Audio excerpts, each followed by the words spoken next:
Shalom adik-adik, kembali lagi kita di ibadah IHMPT pada tanggal 7 Februari 2021. Sebelum kita memulai ibadah, mari kita bersaat teduh terlebih dahulu.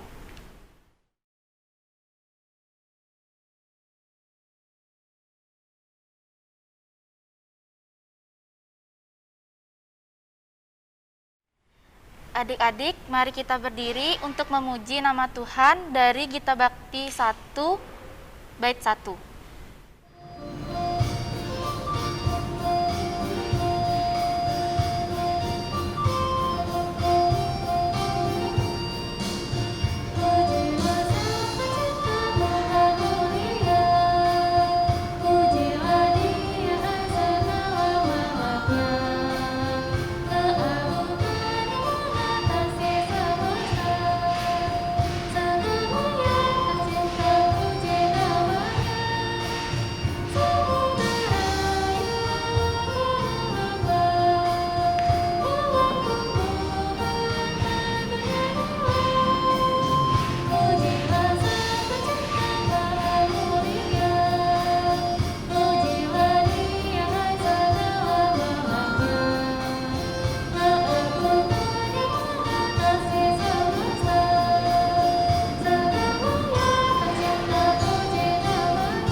Adik-adik, mari kita berdoa.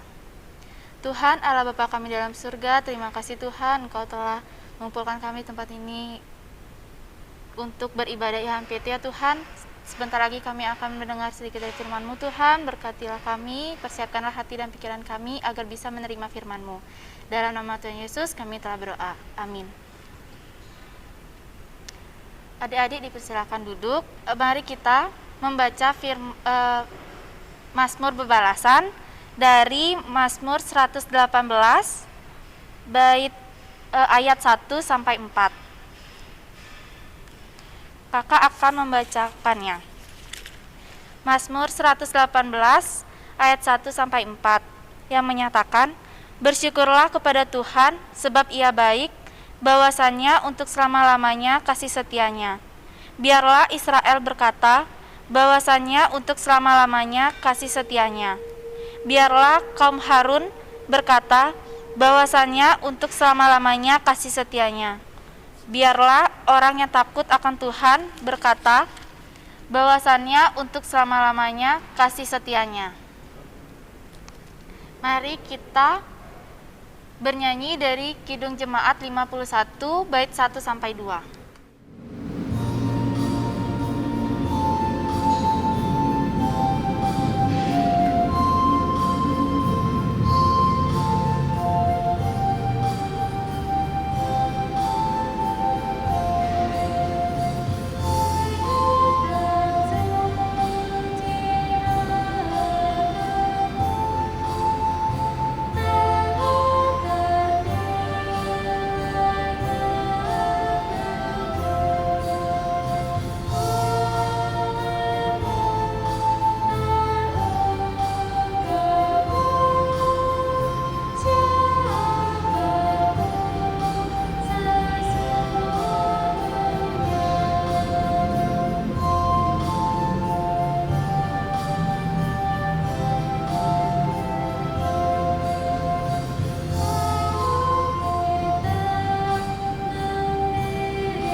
Baik adik-adik, pemberitaan firman Tuhan pada pagi hari ini terambil dari Lukas pasal 9 ayat 28 sampai 36 yang menyatakan, "Kira-kira 8 hari sesudah segala pengajaran itu, Yesus membawa Petrus, Yohanes dan Yakobus lalu naik ke atas gunung untuk berdoa. Ketika ia sedang berdoa, rupa wajahnya berubah dan pakaiannya menjadi putih berkilau-kilauan. Dan tampaklah dua orang berbicara dengan dia, yaitu Musa dan Elia. Keduanya menampakkan diri dalam kemuliaan dan berbicara tentang tujuan kepergiannya yang akan digenapinya di Yerusalem. Sementara itu, Petrus dan teman-temannya telah tertidur, dan ketika mereka terbangun, mereka melihat Yesus dalam kemuliaannya. Dan kedua orang yang berdiri di dekatnya itu, dan ketika kedua orang itu hendak meninggalkan Yesus, Petrus berkata kepadanya, "Guru, betapa bahagianya kami berada di tempat ini. Baiklah, kami dirikan sekarang 3 kemah, 1 untuk engkau, 1 untuk Musa, dan 1 untuk Elia." Tetapi Petrus tidak tahu apa yang dikatakannya itu. Sementara ia berkata demikian, datanglah awan menaungi mereka, dan ketika mereka masuk ke dalam awan itu, takutlah mereka. Maka terdengarlah suara dari dalam awan itu yang berkata, "Inilah anakku yang kupilih, dengarkanlah dia." Ketika suara itu terdengar, nampaklah Yesus tinggal seorang diri, dan murid-murid itu merahasiakannya, dan pada masa itu mereka tidak menceritakan kepada siapapun apa yang telah mereka lihat itu. Demikian pembacaan Alkitab. Kita akan pisah kelas adik-adik. Kelas Eka akan dipimpin oleh Kak Olin, dan kelas Dwi dipimpin oleh Kak Yosi.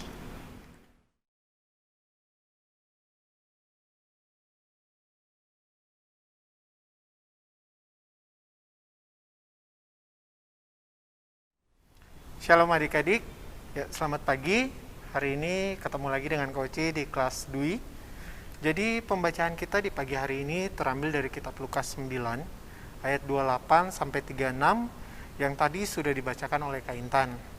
Nah, adik-adik, seperti yang kita ketahui bersama, kitab Lukas ini terdapat pada Perjanjian Baru, yang dimana saat itu kitab ini ditulis pada paruh kedua abad pertama Masehi.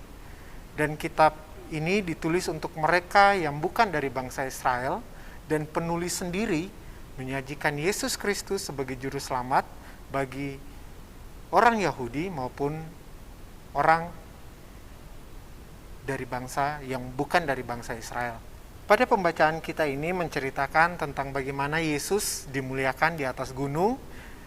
Pada ayat yang ke-28 dikatakan, seperti yang kau baca buat adik-adik, kira-kira 8 hari sesudah segala pengajaran itu, Yesus membawa Petrus, Yohanes, dan Yakobus lalu naik ke atas gunung untuk berdoa. Yesus mengajak ketiga muridnya yang mempunyai kedekatan erat dengan Yesus, yaitu yang tadi udah kita baca bersama-sama, ada Petrus, ada Yohanes, ada Yakobus. Tuhan Yesus mengajak mereka untuk bersama-sama naik ke gunung dan berdoa. Pasti adik-adik bertanya-tanya, kenapa harus mereka bertiga saja? Bukankah Yesus mempunyai 12 murid? Tapi kenapa hanya mereka bertiga saja sih yang diajak sama Tuhan? Hal ini dapat adik-adik baca pada kitab Markus pasal 5 ayatnya yang ke-37. Karena kedekatan itulah, maka Yesus mengajak ketiga muridnya bersama-sama menemaninya berdoa di gunung yang pada saat itu menurut tradisi adalah Gunung Tabor. Adik-adik yang dikasihi Tuhan, kita dapat simpulkan bahwa pada saat Yesus berdoa itu adalah di waktu malam hari. Kak, kenapa sih waktu malam hari? Karena pada saat Yesus berdoa, ketiga murid yang Yesus ajak itu, mereka tertidur. Dan pada saat Yesus berdoa, pada ayat yang ke-29 mengatakan, wajah Yesus berubah terang dan pakaiannya menjadi putih berkilau. Wajah Yesus terang bercahaya bagaikan matahari. Itu adik-adik dapat baca nanti di kitab Matius. Jadi adik-adik bisa bayangkan ya, bagaimana cahaya matahari itu pada siang hari. Kalau adik-adik keluar dan melihatnya, begitu terang hingga membuat mata adik-adik silau. Dan di saat itulah wajah atau perubahan yang terjadi pada wajah Tuhan Yesus yang bersinar terang itu tidak mungkin terjadi pada siang hari, bukan? Nah, dan pada saat Yesus berdoa, tampaklah kedua orang yang berbicara dengan Yesus, yaitu Musa dan Elia. yang dimana kita ketahui bahwa Musa pada zaman perjanjian merupakan hamba yang dipakai Allah untuk membebaskan bangsa Israel dari tanah Mesir, dan juga hamba yang menerima hukum Allah yang dituliskan pada 2 loh batu. Dan Elia merupakan nabi besar yang membawa kembali bangsa Israel untuk kembali ke Allah, dan yang merupakan salah satu nabi atau hamba yang dimana mendapatkan karunia langsung dari Allah untuk menyampaikan pesan Allah kepada para nabi di masa perjanjian lama. Kemunculan Musa dan Elia ini mau menyampaikan bahwa firman Allah yang hidup itu akan menjadi manusia, dan nubuatan dari para nabi yang dimana Mesias itu sendiri ada di dalam Yesus Kristus. Sang Mesias ini sendiri, seperti yang adik-adik tahu, ini kita bisa lihat pada saat pengakuan dari Petrus yang dapat adik-adik baca pada kitab Lukas pasal 9 ayat 18 sampai 27. Petrus mengakui bahwa Yesus adalah Mesias dari Allah. Kemunculan Musa dan Elia mau menyampaikan kepada Yesus atau Mesias tentang kepergiannya yang akan digenapinya di Yerusalem. Dengan demikian hendak dikatakan bahwa Mesias ini akan menjadi Mesias yang akan menderita. Tetapi penggenapan ini untuk keselamatan seluruh umat manusia. Tetapi adik-adik yang dikasihi Tuhan Yesus, pada saat Yesus berbicara dengan Musa dan Elia, pada saat itu terbangunlah murid-muridnya. Petrus yang saat itu tidak paham betul sehingga ia menyampaikan kepada Yesus di ayat yang ke-33. Kakak akan bacakan ayat yang ke-33. Dan ketika kedua orang itu hendak meninggalkan Yesus, Petrus berkata kepadanya, "Guru, betapa bahagianya kami berada di tempat ini. Baiklah kami dirikan sekarang 3 kemah, 1 untuk engkau, 1 untuk Musa, dan 1 untuk Elia." Tetapi Petrus tidak tahu apa yang dikatakannya itu. Nah, di ayat ini Petrus kalau kita bilang dia masih dalam keadaan yang masih setengah sadar ya adik-adik ya. Jadi dia mengucapkan kata itu kepada guru, kepada Tuhan Yesus atau kepada Mesias. Tetapi pada ayat yang ke-34 sampai ke-35 sendiri, di sini Allah menyampaikan kepada mereka bahwa inilah anakku yang kupilih, dengarkanlah dia. Allah menyampaikan ini agar mereka dapat mendengarkan dan mengikuti perintah dari Mesias, yaitu Tuhan Yesus sendiri. Adik-adik, perintah Tuhan Yesus itu sudah sering kita dengarkan.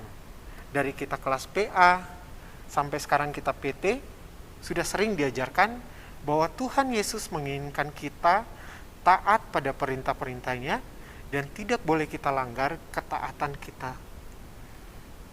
Ketaatan kita sendiri selaku adik-adik yang percaya dan mengimani Yesus Kristus sebagai juru selamat, apakah sudah kita lakukan dalam kehidupan kita sehari-hari? Atau malah kita mengabaikan perintah-perintah Yesus tersebut. Kadangkala adik-adik, kita selalu saja mengandalkan keegoisan kita atau kekuatan diri kita sendiri dalam menjalani kehidupan ini tanpa sepenuhnya bersandar dan berharap kepada Yesus. Yesus sendiri datang merendahkan dirinya untuk kita, disiksa, dikhianati, dan disalibkan. Untuk siapa? Untuk kita, orang-orang yang percaya kepadanya, dan juga untuk adik-adik. Jadi kita harus bisa mencontoh pada kepribadian Yesus atau Sang Mesias itu sendiri. Adik-adik, keteladanan Yesus terhadap Allah Bapa dan cerita Yesus ini, mau kakak sampaikan bukanlah cerita dongeng semata yang selalu kita buat atau kita dengarkan. Hal ini dapat adik-adik baca pada 2 Petrus 1 ayat 16 sampai yang ke-21. Kakak akan bacakan poinnya di 2 Petrus 1 ayat ke-16. Sebab kami tidak mengikuti dongeng-dongeng isapan jempol manusia ketika kami memberitahukan kepadamu kuasa dan kedatangan Tuhan kita, Yesus Kristus sebagai Raja, tetapi kami adalah saksi mata dari kebesarannya. Dan ayat-ayat selanjutnya dapat adik-adik baca.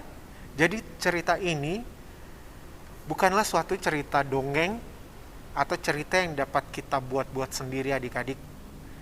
Ya, jadi kakak mau sampaikan ini adalah suatu kebenaran firman Tuhan yang dimana cerita ini pun sudah disampaikan oleh para pengikut Yesus atau para rasul. Adik-adik kelas Dwi, saat ini bagaimana peran adik-adik sebagai bagian dari gereja yang mengembangkan diri dengan mendengar Tuhan Yesus atau Mesias? Adik-adik tidak terlena dengan sanjungan yang diberikan oleh dunia ini yang sia-sia. Adik-adik dapat berkarya dengan ide-ide serta talenta-talenta yang diberikan Tuhan kepada adik-adik tanpa rasa malu, serta memaksimalkan talenta yang adik-adik punya dan juga waktu yang sudah diberikan Allah kepada adik-adik. Di hadapan Tuhan kita harus selalu bisa merendahkan diri kita, karena siapakah kita ini adik-adik? Kita adalah orang yang penuh dosa. Tetapi adik-adik, dalam kehidupan kita dengan lingkungan dan orang-orang yang ada di sekitar kita, kita harus tetap rendah hati. Karena itulah yang Tuhan inginkan. Jangan tinggikan hati adik-adik atau sombong, karena apa yang kita punya semua milik Allah. Oleh karena itu, kita harus mendengarkan dan melakukan apa yang Tuhan kehendaki dalam kehidupan kita. Kerjakan dan usahakan, lakukan yang terbaik bukan buat kita, tapi buat hormat dan kemuliaan bagi nama Tuhan. Niscaya apa yang adik-adik usahakan, apa yang adik-adik kerjakan, masa depan dan cita-cita akan selalu diberkati oleh Tuhan, dan Tuhan memberikan yang terbaik bagi adik-adik dan bagi kita semua. Amin. Adik-adik, mari kita merespon firman Tuhan dari Kidung Jemaat 281 bait 1.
Baik, kita akan masuk dalam doa syafaat yang akan dipimpin oleh Kak Olin.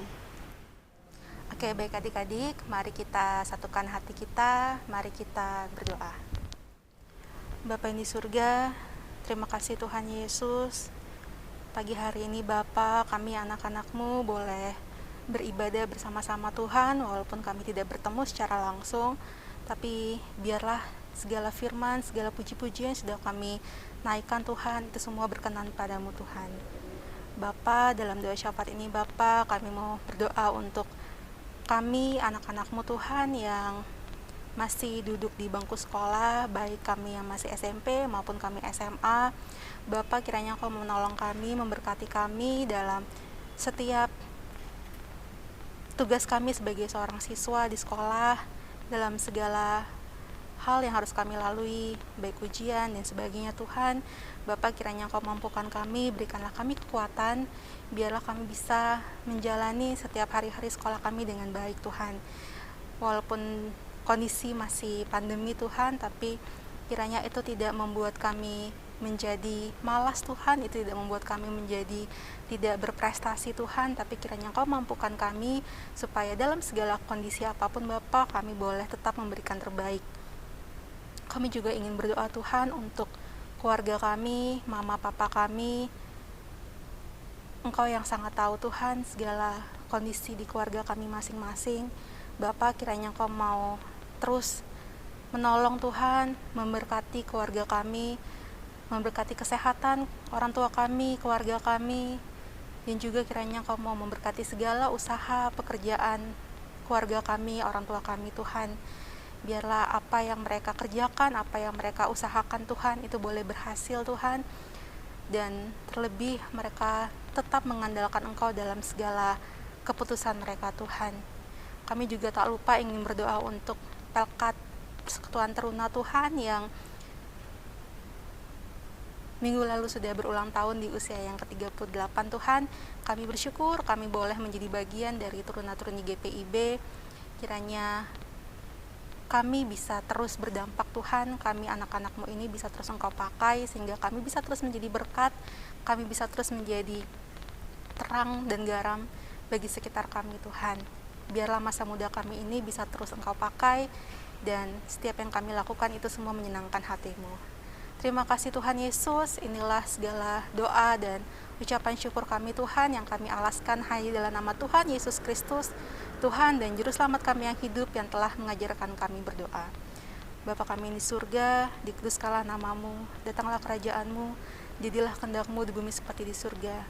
Berikan pada hari ini makanan kami yang secukupnya, dan ampunilah kami akan kesalahan kami, seperti kami juga mengampuni orang yang bersalah kepada kami. Dan janganlah membawa kami ke dalam pencobaan, tetapi lepaskanlah kami daripada yang jahat.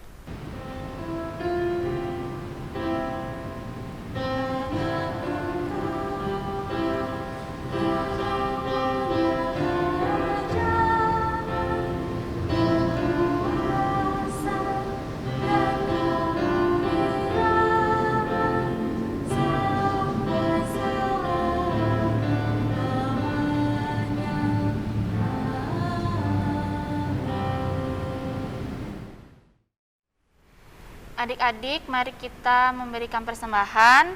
Untuk adik-adik, persembahan bisa dimasukkan ke dalam amplop dan diberikan kepada orang tua agar orang tua bisa membawakannya ke gereja. Mari kita memberikan persembahan. Kita bernyanyi dari Kidung Jemaat 287 bait 1.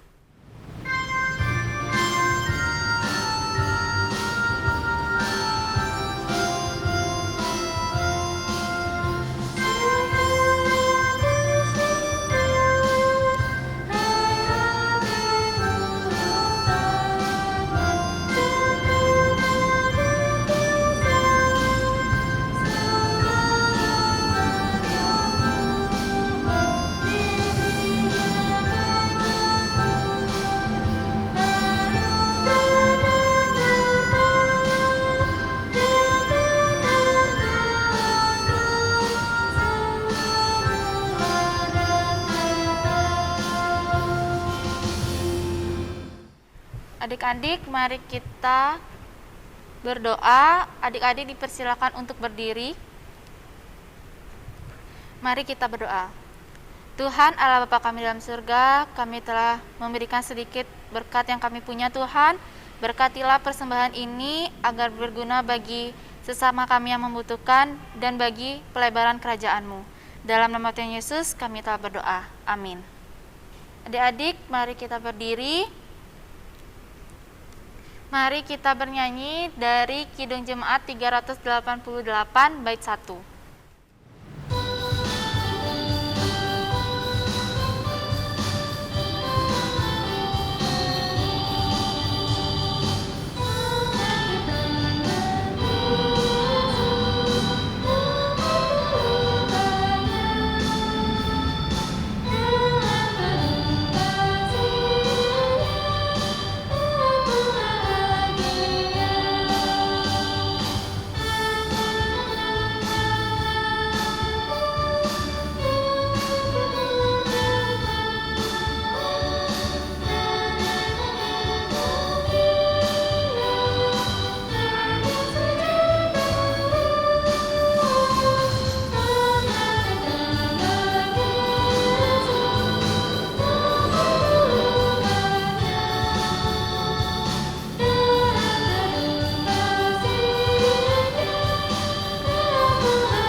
Adik-adik, arahkanlah hati dan pikiranmu kepada Tuhan dan serta terimalah berkat-Nya. Kasih karunia Tuhan Yesus Kristus dan kasih Allah Bapa dan persekutuan Roh Kudus menyertai kamu sekalian mulai dari saat ini sampai selama-lamanya. Amin. Baik adik-adik, ibadah IHMPT pada hari ini telah selesai. Kakak ingin memberitahu bahwa ibadah minggu IHMPT minggu depan akan berlangsung dengan via Zoom pada pukul 4 WITA. Link akan di-share di WA grup ranting masing-masing. Tuhan Yesus memberkati. Dadah.